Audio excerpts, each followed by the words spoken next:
In today's video, I'm going to teach you how to log into your Danske Bank account for 2025 with a step-by-step guide. Start by opening up your preferred web browser and navigate to the official Danske Bank website.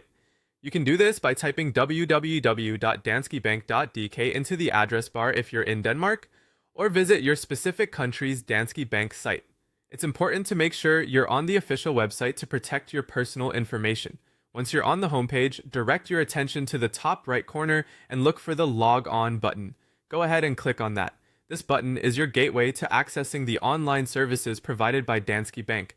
After clicking, a small menu will appear on your screen. From this menu, you'll need to select the option for e-banking.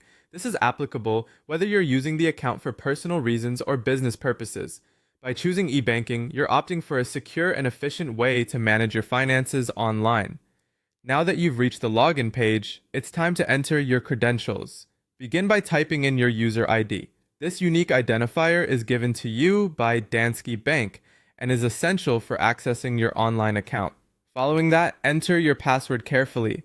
Make sure to use the correct capital and lowercase letters if your password is case sensitive to avoid login errors.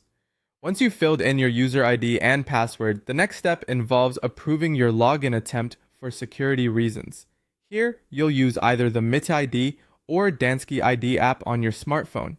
Depending on the country you are in, one of these apps will facilitate the last step of the login process. Using these apps helps ensure that it's really you accessing your account and provides an added layer of security. That's it! You should now be successfully logged into your Danske Bank account, giving you access to manage your finances, check your balance, review transactions, and much more. Remember to log out of your account once you have finished using it, especially if you're on a shared or public computer, to keep your information secure.